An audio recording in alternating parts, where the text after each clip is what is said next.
নানু ভাই, নানু ভাই। কিরে রাধিকা, তোর ছেলেকে তো দেখতে পাচ্ছি না, ও গেল কোথায়? তোমার শরীর খারাপ বলে ও নিজেই কাঠ নিয়ে বাজারে বিক্রি করতে গেছে। কাঠ বিক্রি করতে গেছে মানে? তুই ওকে কাঠ বিক্রি করতে পাঠিয়েছিস কেন? আর যদি কেউ উল্টো পাল্টা বলে তাহলে কি করবি? কে কি বলবে, ওকে তো কেউ চেনেই না। চেনে না বলেই তো ভয়, কে জানে আজ কি হয়। তোমাকে এত ভয় পেতে হবে না, যাও ভেতরে যাও, আমি তোমার খাবারের ব্যবস্থা করছি।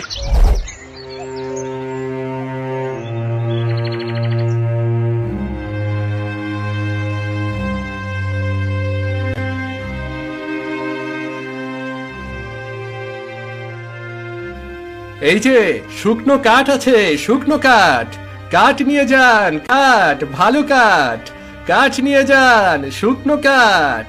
এই যে বাবা, এর আগে তো তোমাকে দেখিনি, তুমি কোথা থেকে এসেছো? এর আগে আমি কখনো এই বাজারে আসিনি বলে আপনি হয়তো আমাকে চিনতে পারছেন না।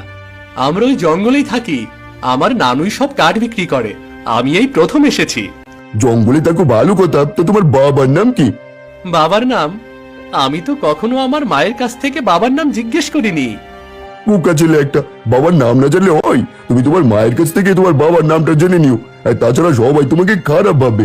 ঠিক আছে, আজ গিয়ে জেনে নেব। তা আপনি কি কাঠ নেবেন? হ্যাঁ, কাঠ তো নেবই, তা তোমার কাঠের বোঝার দাম কত?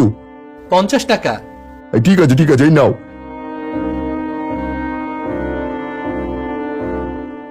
এবার তাহলে আমি যাই, আর মনে